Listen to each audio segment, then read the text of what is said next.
What if the Canadian dream is slipping away right before our eyes? Behind the polite smiles, a crisis is boiling over, one that could change everything you thought you knew about Canada. The evidence is stark and quantifiable. Consider Toronto's rental market. Just 2 years ago, a standard 2-bedroom apartment cost an average of $2,400. Today, that figure has skyrocketed to $300, marking a staggering 25% annual increase. This isn't an isolated issue. Across most Canadian cities, a resident would need to earn at least twice the minimum wage simply to afford a 1-bedroom apartment. The dream of homeownership has become a fantasy for all but the wealthiest. In major hubs like Toronto and Vancouver, the minimum income required to secure a mortgage is now 2 or even 3 times the median household income, effectively locking out even the top 10% of earners.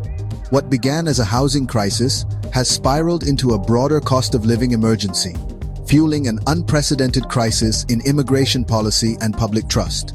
How did the nation admired for its stability and quality of life reach this point? The story of this reversal begins with a wave of optimism. When Justin Trudeau was elected Prime Minister in 2015, he championed a message of hope, often drawing comparisons to Barack Obama. His early days were marked by symbolic gestures, like taking selfies with commuters in a Montreal metro station, creating a viral moment of connection and exuberance. His approval ratings were among the highest in Canadian history for a new leader. To understand the dramatic collapse of that goodwill, we must look at the bedrock of Canadian identity: immigration. Historically, Canada used immigration as a strategic tool for nation building. In the mid-1800s, with its population clustered in the east, the government launched massive marketing campaigns to settle the vast Western territories.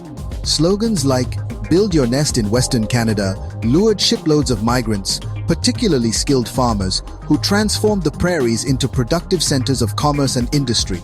By 1920, the population had tripled from 3 million to 9 million. This early system was merit-based, but also racially discriminatory, designed to maintain Canada's status as a white man's country.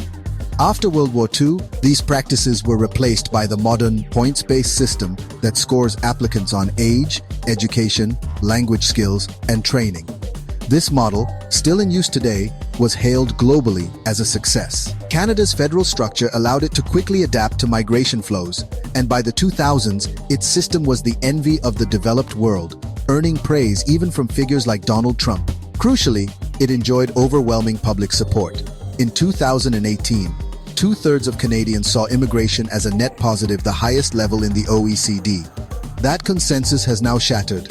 The turning point came after the pandemic. Facing critical labor shortages and a demographic time bomb, the ratio of workers to retirees is projected to fall from 4:1 in 2012 to just 2:1 by 2036. The government saw mass immigration as the solution. Under then Immigration Minister Sean Fraser, a radical new plan was unveiled. Welcome 465, zero permanent residents in 2023, 485, zero in 2024, and 500, zero in 2025, with 60% being economic migrants. Powerful lobby groups like the Century Initiative, with ties to Trudeau's advisors, pushed for an even more ambitious goal: growing Canada's population to 100 million by 2100. This policy was enacted despite a backlog of 2 million residency applications and a pre-existing housing shortage. In 2023, Canada's population grew at its fastest rate in nearly 70 years. While this boosted overall GDP, it masked a grim reality. Per capita growth plummeted, and individual living standards declined. The mismatch between population growth and infrastructure capacity became painfully obvious. The most visible symptom was the cost of housing.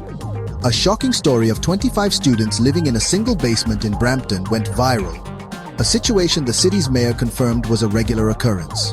The number of temporary residents, including students and workers, doubled from 1.4 million in 2022 to 2.8 million in 2024, placing immense pressure on services.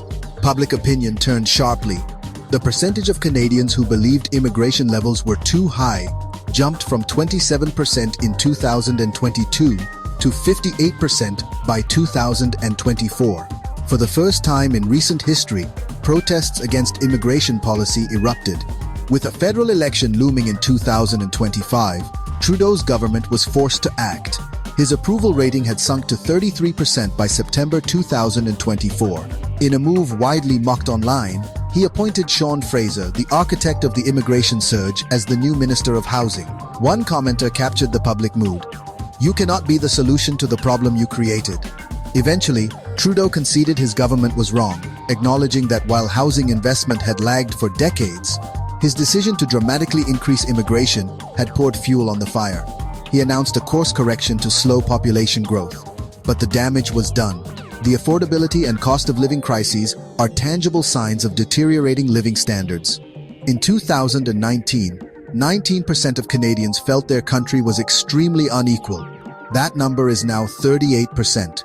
The portion of the population feeling that the cost of living has worsened has risen from 66% to 84% in the same period. The very policies intended to secure Canada's future prosperity have, for millions of its people, made that future seem impossibly out of reach.